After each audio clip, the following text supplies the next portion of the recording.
Welcome to the Momentum Theory Podcast. I'm your host, Dallin Malm. This podcast features conversations with people who are pursuing their life's work and using that work to benefit the lives of others. When you think of somebody who is pursuing their life's work, you might think of somebody who's well experienced in life or deep into their career.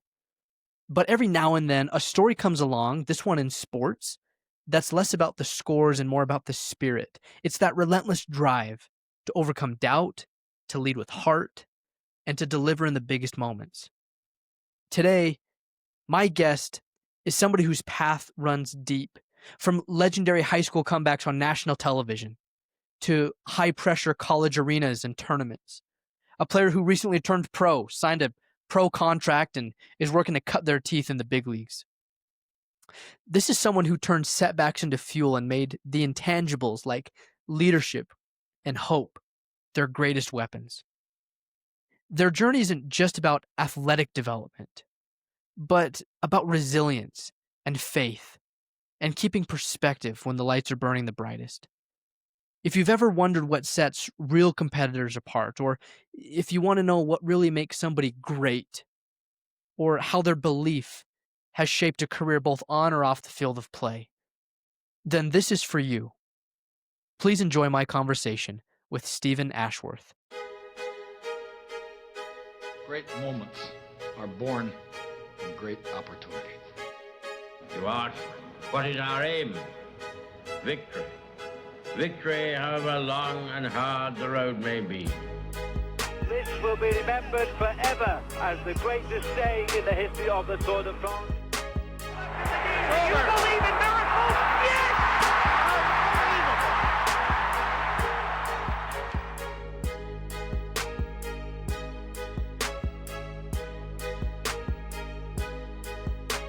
There's this quote by the investor Charlie Munger. He says that mimicking the herd invites regression to the mean.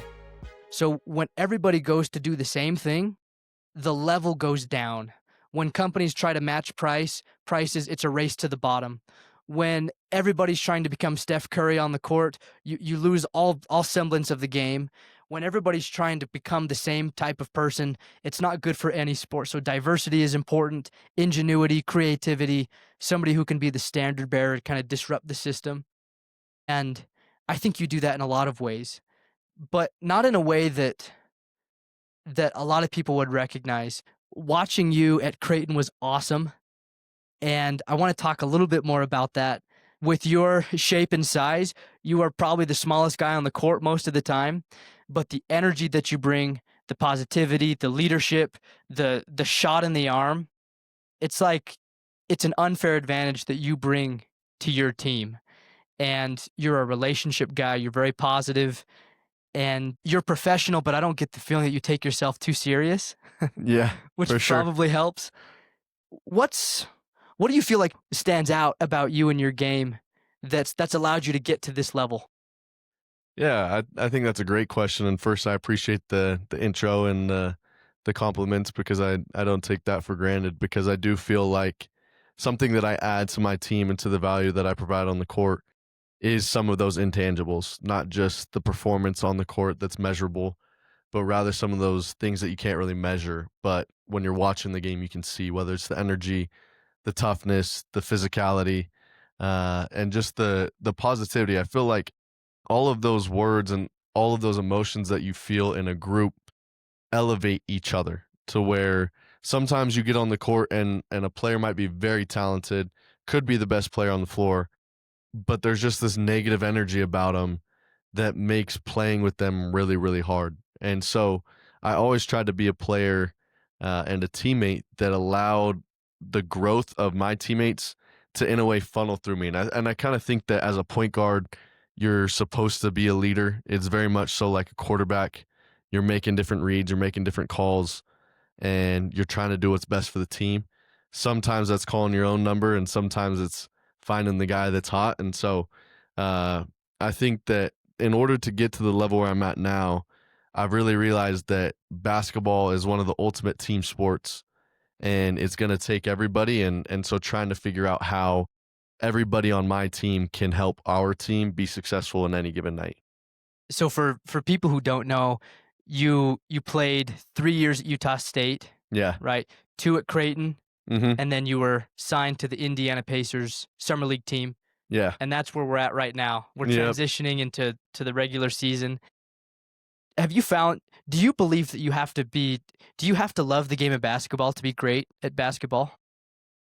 I think coming to this next level, as you said earlier, there's levels to this game and there's levels to just about anything in life, but you don't get to where I'm at now without a passion for it that's in a way like sick.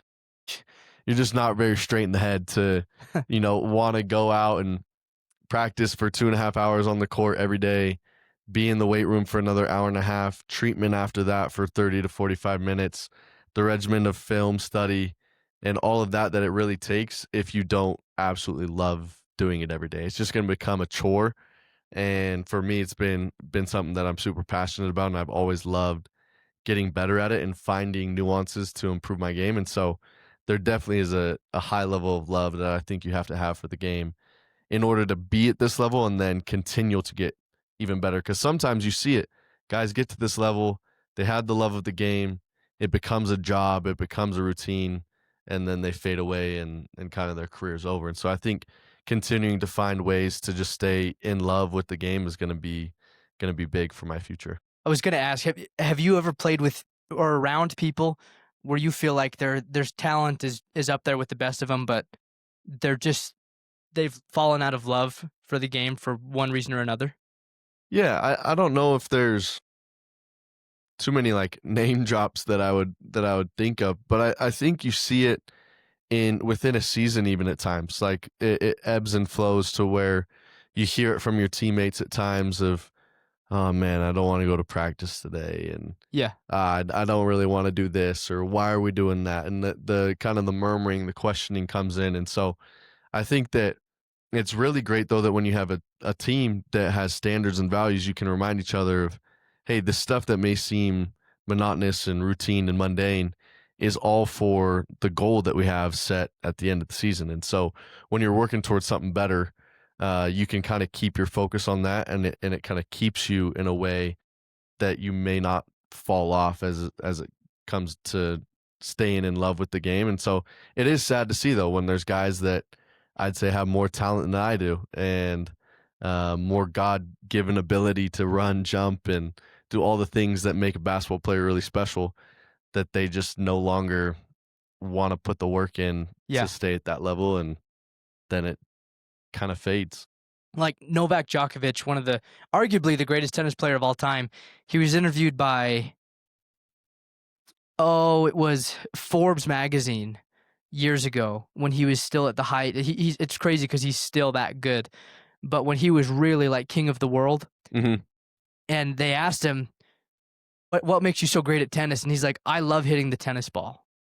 It's as simple as that. And they said, well, of course, doesn't everybody? And he says, no. There's actually players on tour who are depressed and they hate the sport. There was a biography written by Andre Agassi, another like legend, and he talks about like the wrenching pain and anxiety, and he hated tennis at the end of his career.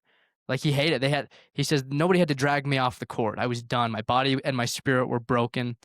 And the cover of his book is actually a picture of his face with like tears in his eyes. It's like, it's a really vulnerable book. You don't really see that from the greats. Yeah. It's kind of like when Michael Jordan teared up in the Last Dance documentary. Like, that's kind of a rare thing. Mm-hmm. But what do you think is the difference between, like, I'll give you 3 examples. So you have the Michael Jordan. His early interviews sound a lot like the way you sound now. Optimistic. Your mindset is in the right place. You're hungry and you're humble, and you're like, there's just nothing but opportunity ahead if you're willing to go work for it. And then you fast forward to the end of his career, and he is a lot more like, I'm demanding a standard, and his teammates were even afraid of him at points, but he like willed them to greatness, but it was not the same Michael Jordan as 15 years prior. So you have that example. You have another one where you have a Roger Federer, where he loves tennis his whole professional career, and he leaves his last game with a big smile on his face, and his heart is full of love for the game, and he's like, it's time for me to retire, but if I could play another 15, 20 years. Mm-hmm. And your third example, so you have the guy who changes from the hungry, humble to the really intense and kind of unmanageable and somewhat you can't really understand that. Mm-hmm. You have to get to a strange level. You have the guy who loves it his whole career and has probably the gold standard that we all want: happy, healthy, successful. And then you have a guy like Conor McGregor. There's other examples, but he's just easy, where he also sounded, all three of these examples sound like you. I'm grateful, I'm hungry, I want to work hard. I'm not the most skilled guy, but I have my chance. Mm-hmm. And Connor's just kind of fell off, become obsessed with himself, a lot of strange life decisions. But I don't know everything going on in his life, but the fruits of his efforts are obvious. Mm-hmm. That he's fallen off and he's lost it. So you have your spectrum. What is it that makes the difference between those three? You could say they're all equally talented. They had equal opportunity. They didn't all come from an equal situation, but they ended in three wildly different places. Yeah, I think funny enough, I actually just spoke in sacrament meeting last Sunday about hope and how hope really impacts our perspective on things. And one of the quotes that I centered my talk on was by President Nelson, where he says, and I don't know if I have it for verbatim, but really the joy in our lives has very little to do with the circumstances of it and everything to do with the focus of it. And he's obviously illustrating the importance of having our focus on Jesus Christ and centered on him and how that aligns everything in our life. And so when I look at those three examples that you've given me of those athletes, I think about how each of their circumstances is in a way changing the way that they're not only viewing themselves, but also treating others around them. And I think in Michael's circumstance, you can see where he went through a lot of adversity on the court and off the court, especially during the time that you see in The Last Dance with his father and, trying to win championships and his relationship with his teammates. And I think there became this outside pressure and noise that it was always the expectation for Michael to win. And so his, kind of knee-jerk reaction or his desire to want to continue to feed that narrative was, I'll do whatever it takes to win. If I have to be an absolute jerk to my teammates and demand more than I would even demand from, anybody else in this world, like, I'm going to do it. And then you go to Roger, to where throughout his documentary and his career, you see how some of those injuries took him off the court and how bad he wanted to be back on it. Where you see some injuries, players start to realize, like, I loved it for a while, but I think I'm good. Roger had that to where his perspective was, I missed the joy that came from playing tennis. And for him, you could see it wasn't even as much of a competition as it was a performance, I would think. Yeah. And he just loved performing. And he had also, you have to be competitive to be that good, right? To be one of the greats. You have to be competitive. And I'm not saying he wasn't, but I think that he had this perspective about him to where he just loved being in that environment. It didn't cause a whole bunch of stress like Agassi and, some of those other tennis players and a lot of athletes. And I think that even in my own life and journey, I've gone through some of that, to where once I've eliminated the outside noise and really just played the game for the reasons I love to play it, there's so much freedom that comes from that. And I think that that's not only for sports, but that's for life, to where you start to realize even the greatest of all time, in a lot of ways, they're not that important. And once we start thinking we're more important than we are, I think we fall into Conor McGregor's situation, to where we start believing that we don't need to put in the effort and the energy to be as great as we have once been. And you see that slide and decline. And so I think all of it comes with different perspectives. And I'm grateful that in my own life, I have a family and a stability and a core around me that reminds me, who I am and who I should be, focusing on in my life. And I think that allows me to go out and really perform at the highest level on the court. I love that point you make about you remain in good perspective. There was an interview done, I don't know, it was last year or 2 years ago, with Mike Tyson. He was showing off his prize belts and stuff. Hmm. And he called them garbage. And he's like, I bled for garbage. Yeah. Like, that sucks. Like, Yeah. could you imagine, like, hoisting the you've got the NBA championship in your hand and you're looking at your rings at the end of your career and you're like, I bled for garbage. Like, I sacrificed for nothing. That is wild. So you talked about how you were grateful for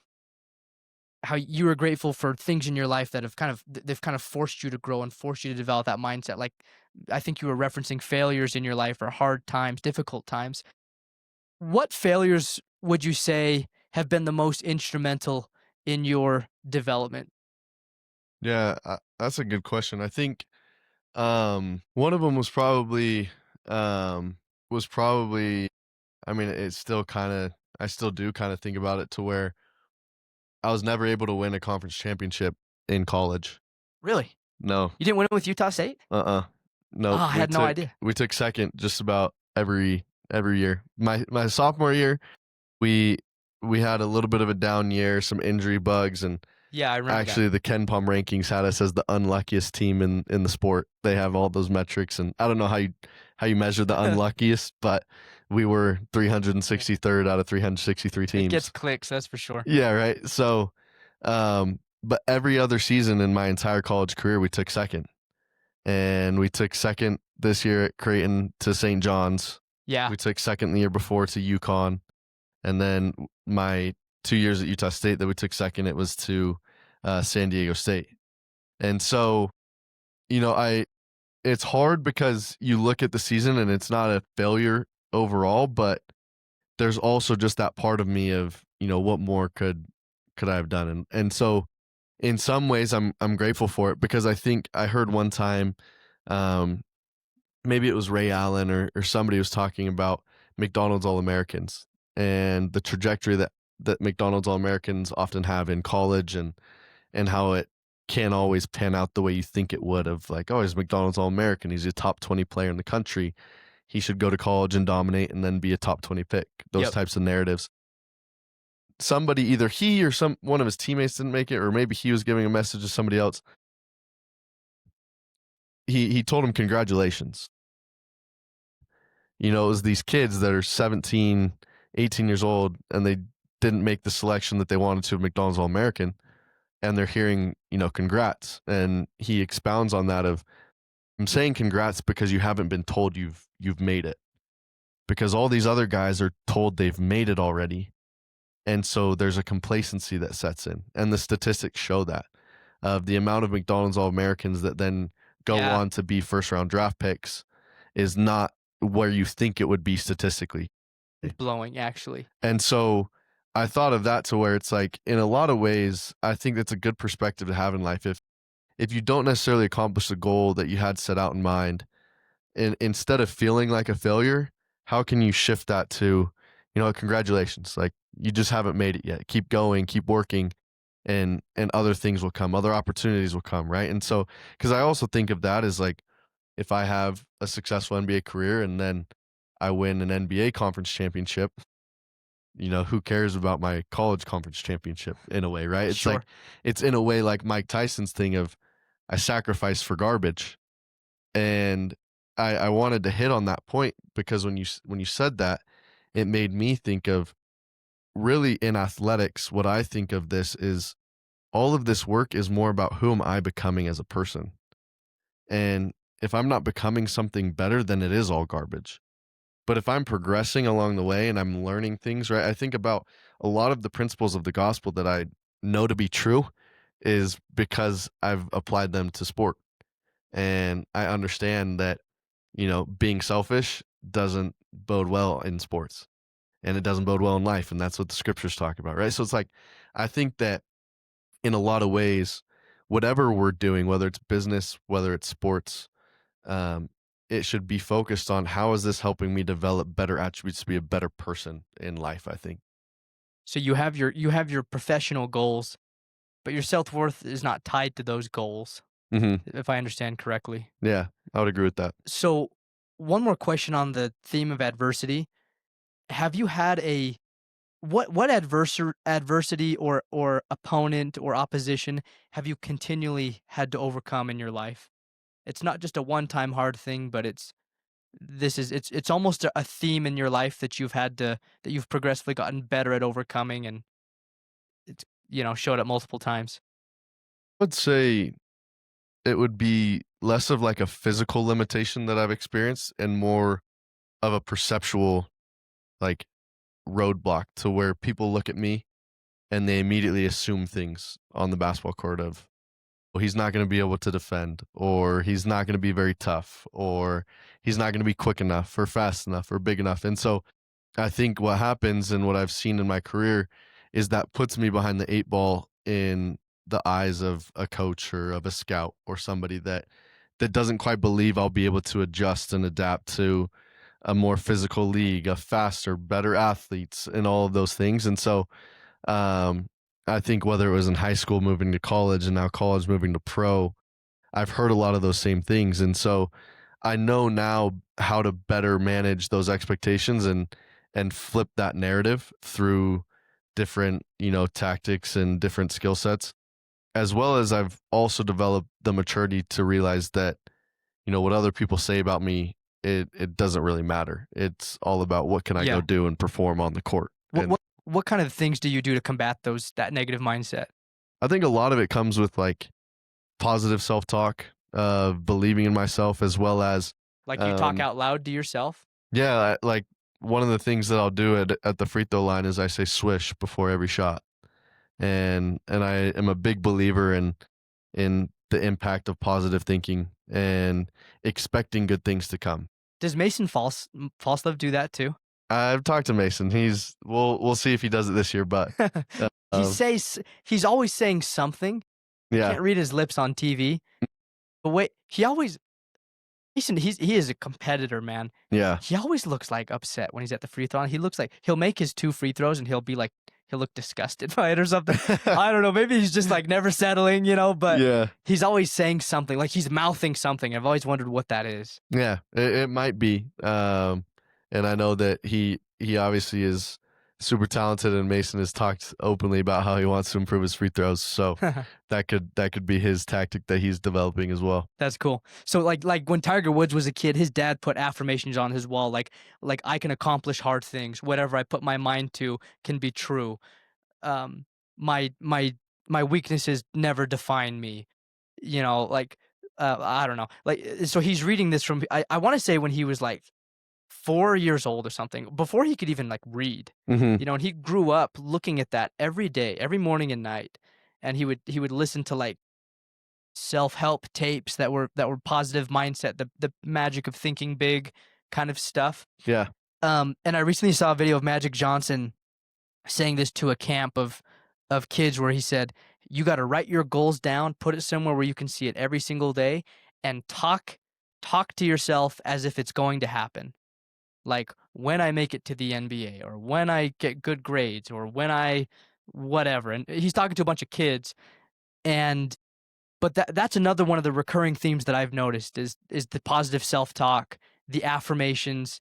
It can get kind of out there, I think, but it is a common theme nonetheless. Like even talking out loud to themselves in the mirror, or I don't know, I guess whatever it takes. I don't know, Stephen, if I've ever had to face the pressure that you've faced on a public stage.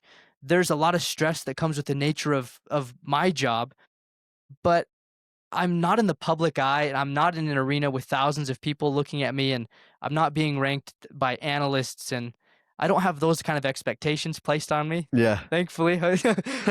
But how do you deal with the pressure of expectation like that? Yeah, I think that it can weigh on you for sure. And if you start to think, should I do this or should I do that just based on what other people think, you can get into the weeds pretty quick. And so I think with any expectations that are placed upon you, I think it's important to come down a level and think, what's important to me? And what are the values that I have, and what have I been living by that has gotten me to this point? And I think that one of the things when it comes to that public scrutiny, there's also the element of criticism and advice and who to listen to. And something that I heard and started to live by was, I'm never going to accept any criticism from anybody that I wouldn't go to for advice. And so what that allowed me to do was, you're on social media here and there and you're going to see things and people are going to make posts about you and you're not even going to be looking for it, and it'll come to you. And so you'll see that and it's going to be hard to just negate it and think, oh no, they're wrong, or I don't believe that, or whatever. But the element that I would then take it as is, I never would even search for that guy's name for advice ever. Yeah. Right. And at the same time, my coach isn't saying that about me. My parents, my wife isn't saying that about me. And so those are the people I go to advice for. And so what criticisms would they give me? Obviously, I'm not perfect, and there are things that I could improve, and whether it be in basketball or in life or whatever. But they also come from a better place, and that you can actually act on that, and it's not going to make you go crazy, because sometimes you see it to where people get so consumed by what other people think of them that they forget who they are. Do you see people who are addicted to approval from others? Yeah, you see that for sure. And I think that in a lot of ways it's trained into them, right? Of they're always wanting to make somebody else proud, and they're always wanting to hear positive things. And in some ways, as an athlete, you can use that to fuel yourself, and you get that hit of dopamine when somebody gives you a good compliment or thinks something special about you. And there's for sure times in my life where I've always been seeking that of, oh, I want them to be happy with me, or I want them to appreciate what I did or what I can do, and those types of things. But at the end of the day, you're then going through this journey and going through all this, making all these sacrifices for what? Right? If it's not for the things that you've initially set out for, if your target's always changing, then it gets hard to really see how far you've come. Yeah. I think another part of that is, you'd be familiar with the word Ebenezer. This is something we've been talking about in our company recently. But in the scriptures in Samuel, so when Samuel, before he was born, his mother's name is Hannah, and she couldn't have kids, and she was so torn that she would go to the temple and she would pray with such fervor and agony and like extreme effort prayer, that the priest actually thought she was like drunk. He came up to her to speak to her, and when he realized like that this was a woman more earnest than he'd ever seen in the temple before, she had told the Lord, like, please bless me with a man child, and she wanted a son, and the priest promised her by the authority of the priesthood that she would have a son. And she had told the Lord, if you give me this man child, I will give him to you. And Samuel was born, and she gave him to the temple, and he was apprenticed under, I don't remember his name.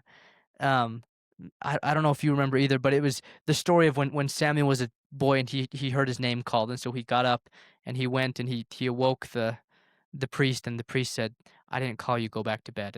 And that happened 3 more times. And on the 3rd time he said, Samuel, next time you hear the voice call your name, say, Lord, here am I. Like, speak, Lord, thy servant heareth. Mm-hmm. And so it is that Samuel. So Samuel is now the prophet, and Israel is at war with the Philistines, which ironically is the same war being fought right now. Mm-hmm. The blood of Israel and the blood of Philistines. It's wild. And Israel was not doing good, and they had just got obliterated. Like, they lost 50,000 men in this battle, and the Philistines were gaining ground.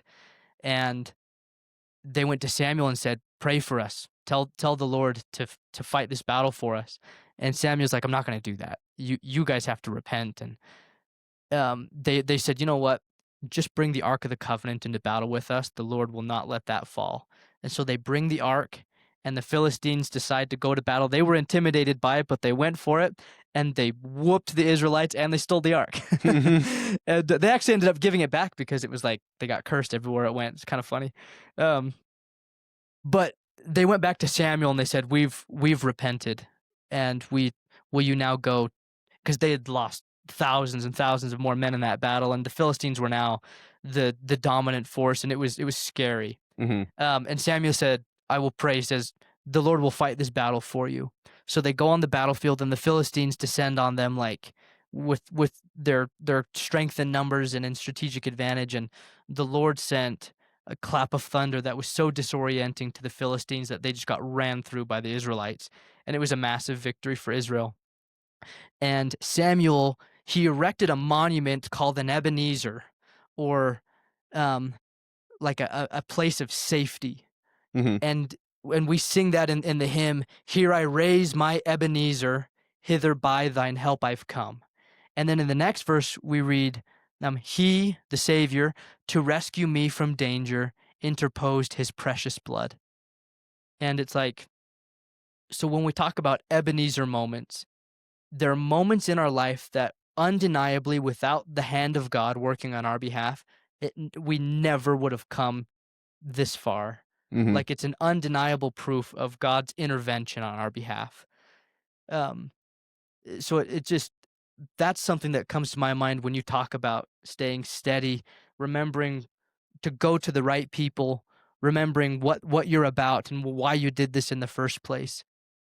My mind goes to those Ebenezer moments where in my life, things that have happened by the grace of God that have blessed and enriched my life, they remind me, they help me to keep good perspective, you know? Mm-hmm. And I'm sure you've had moments like that in your life where you can see the hand of God working on your behalf.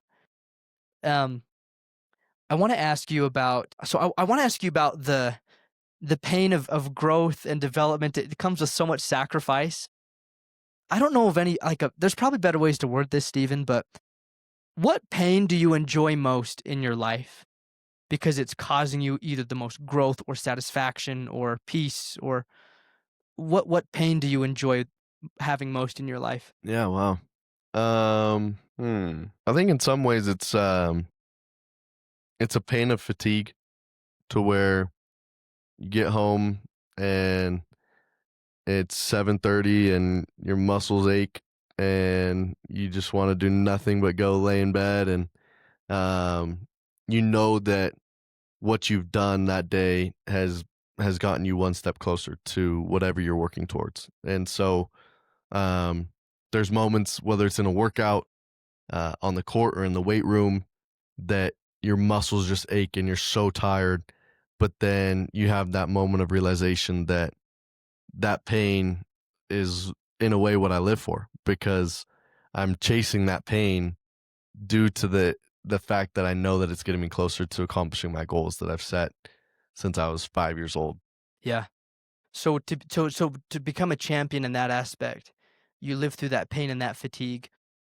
What does a champion say to him or herself when they're in the heat of battle and it's getting intense and their brain just screams to them, "Why must I suffer? Like, why must I keep doing this?" What do you say to yourself in those moments? If it was easy, everybody would do it. And not in a arrogant way, but I enjoy moments of life that not everybody gets to experience because of the pain that I've sacrificed and gone through. And in some ways, I think of it to where athletics can be hard, because sometimes you look at people and they're blessed naturally at something that seems to come really easy to them. And in other instances, there's on that same court people who have dedicated thousands and thousands of more hours than other people, and that's how they got on that court or that field or whatever competition. And I would like to think that I was blessed with quite a lot, but I've also worked really, really hard for it. And so in those moments of pain and, why do I have to keep doing this? It's because I have to keep doing it in order to be where I want to be. And that's separated from everybody else, because when those other people say, why do I have to do this? And realize I don't have to do this. This is optional. Nobody's making me do this, Yeah. right? I choose to do this. And then they stop doing it. They never then get to the destination that I hope to one day get to. Do you have any sense of what is going to have to change? So 2 questions. What will have to change, and what cannot change? What will you have to do the same continuously for you to get to the level that you want to be at in basketball? Yeah, I think that there's going to be elements of my conditioning and my physique that I think I'll realize I'll have to change. And I'm not quite sure because I haven't experienced yet what I will necessarily need to focus on in those things. And what's going to need to stay the same is that love and work ethic and desire to keep moving forward. Because if that can stay the same, then the hours and hours and hours that I'll spend doing it aren't going to feel like a job. It's going to feel like a joy and a fulfillment. And so I think another thing to also like put into all of this is that there is an element of being in the right place at the right time. And they say oftentimes that the NBA isn't even the 450 best basketball players in the world, but they're the 450 best at doing a specific job. And some of those are being an all-star and being the go-to scorer, and some of those are being the best teammate in the locker room. And so for me, it's the goal is to really figure out what does a team need from me and how can I fill that role, and how can they then give me an opportunity to compete at the highest level of basketball, which I've always dreamed of. I love that. We're running short on time, so maybe I have two more questions for you. The first would be, how do you change momentum mid-game? I've seen you do this a handful of times. The most pronounced are when you went to the quarterfinals in high school against Montverde, and you went into the half with 0 points, and you ended up contributing to a record that game of 19 made three-pointers. And I can't remember how many points you put up, but it was unbelievable. And this was all, I think you were down 18 like Yeah, in the third quarter at the end of the third. The second was when you played Nevada in 2022, I guess it would have been, yeah. and you were down 21 at halftime, and Nevada was dominant, and they were so scrappy, and you pulled that team together and won. And it's not fair to give you all the credit for that, Stephen, but it is fair to give you a lot of that credit, in my opinion. It's just one of your amazing skills there. And then there was times in Creighton. It's funny because this one has been immortalized in a YouTube short, which I'm sure you've seen. Late in the game in Villanova, airballing a three. I can't. I mean, I'm sure it's so disappointing. Getting right back into the game. I mean, there's like seconds left in the game. Yeah. Getting right back in and hitting this crazy corner three that was tipped just off the top corner of the backboard and swished in, and the smile on your face as you were running back down the court. It's just one of those moments. Like, Sometimes it's better to be lucky than good. yeah. Well, yeah. It's So how do you do that? Like, the consistent thing in all of those moments has been Stephen Ashworth has been involved. Yeah. That's the common denominator. So how do you shift momentum mid-game when things are not going your way? I think it comes back to what I mentioned a little bit earlier of perspective and hope, to where I've been in so many different environments, and sometimes it doesn't end up well, but it's not because I lacked hope that it would change. And I really do I do expect good things to come, whether it's on the court or whether it's in life, because I think that good things happen to people that work hard. And at the end of the day, if the good thing didn't happen, at least I can look myself in the mirror and say I gave it my all. I didn't quit. And so in those moments, it's a lot of, I think it also stems back to, if I'm thinking about it from my basketball roots, when I look at my teammates and when I see them not giving up, whether it's in practice, whether it's conditioning, whether it's those months and months before the games even tip, it gives me that drive and encouragement to where, hey, I can keep going. We can keep doing this.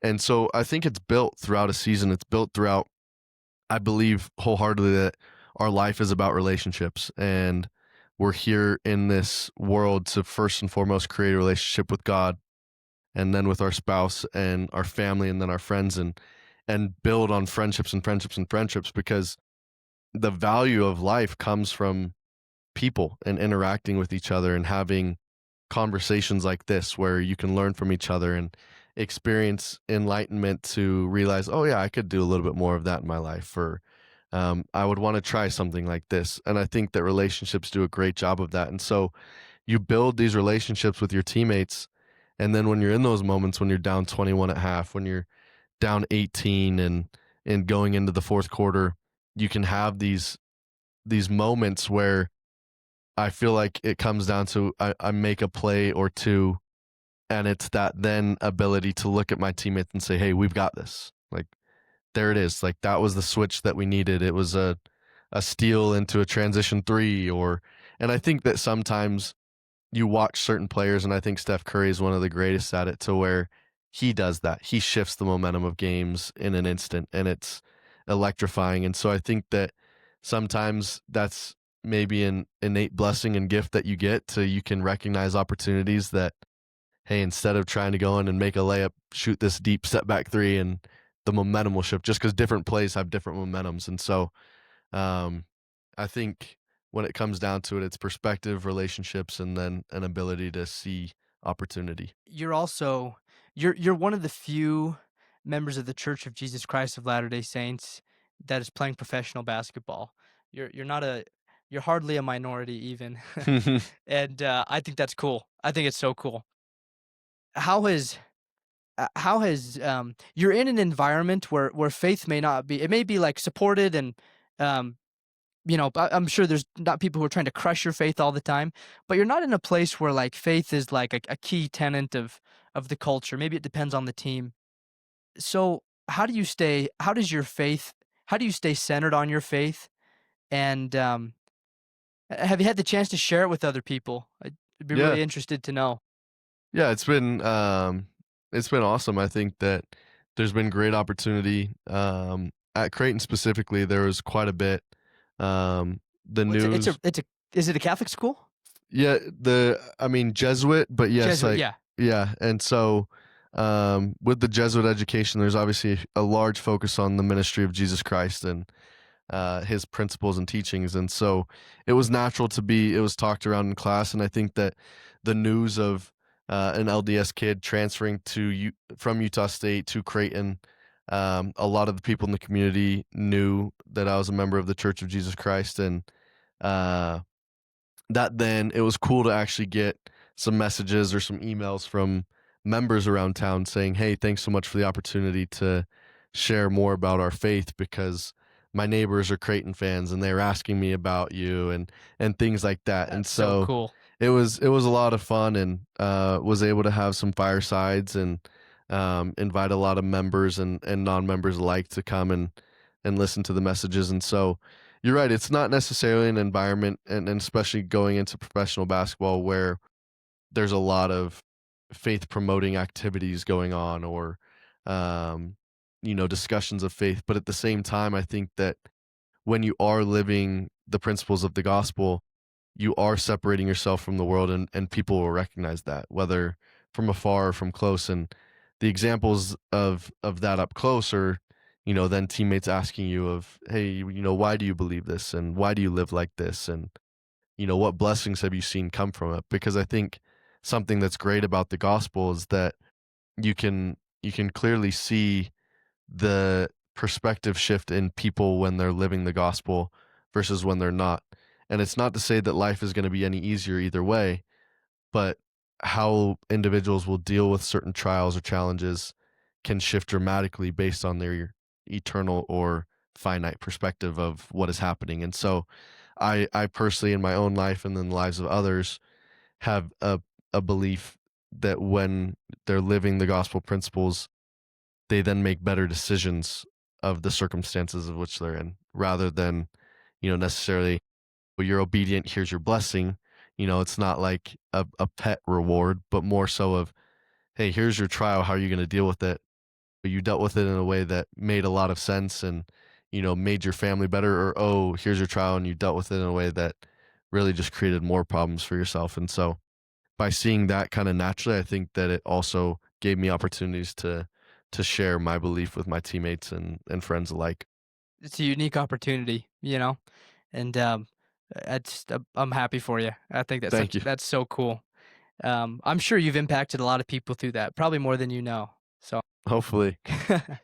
well, thank you for your time today, man. This has been. I have way more questions than we certainly have time for, but you're phenomenal. Thank you. You're impressive as an athlete and as a human being. You speak the language of true principles, and you're striving to live them in your life. You're not perfect. None of us are. Just think you're a phenomenal person, and it's been a real privilege to sit and talk to you. So thank you. I appreciate you thinking of me, and I appreciate the new swag as well. Absolutely. Thank you for listening to my conversation with Stephen Ashworth. If you liked what you heard, please share with somebody you think this episode could benefit, and follow the podcast for more. I'll be releasing weekly conversations moving forward, so reach out and let me know what you think.